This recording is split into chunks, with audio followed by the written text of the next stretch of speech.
Good morning. Mabike nga po pala kami. Yan, nakalabas na po pala ako sa bahay. Tapos nandito na po ako sa may labas ng barangay namin. Ayun po mga idol. Kasama ko nga po pala sa ride na to si Vincent. Alright. Dalawa lang po pala dyan. Kung nga po pala dyan yung Random Rose Bike Shop na receive sponsor po sa akin. Ayun po mga idol, nandito na po kami sa may part ng Magsaysay. Ayun po mga idol, nasa Magsaysay na kami. Yomar, Toledo! Arko ng Bungalon. Sila ride nga po. Arko ng Labrador, Bungalon. Ayun po mga idol, nakalampas na po pala kami sa bayan ng Labrador. Ayun po, lampas po ng bayan ng Labrador. Parang video lang mga idol. Ito yung shortcut papuntang one way.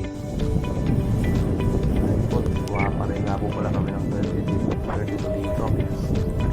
Dalawa lang po kami ni Vincent. Mountain bike nga po pala siya dyan, tapos ako naka-road bike. Ayun po mga idol, nasa may talipa pa na kami ng Labrador.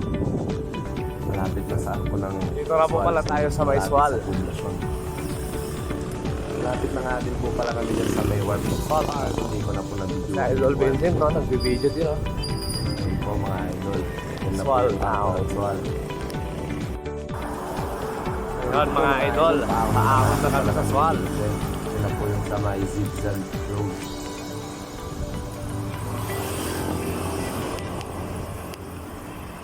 Sobrang init nga po pala dyan mga idol. Dalawa lang po kami umaahon. Ayun po mga idol, nasa may bandang kalahati na kami. Tiis-tiis lang para makaahon. Kung nga po pala dyan yung Pangasinan po sa may likod. Yun po yung gamit sa may duwat doon. Yun po mga idol. Malapit na kami sa may taas ng zigzag road. Ayun po. Tumatayo-tayo pa si Vincent. Kaya ito talaga itong si Vincent. Mga idol Ayun po. Nandito na po kami sa taas. Konting pahinga lang po, tapos baba na din. Ayun po.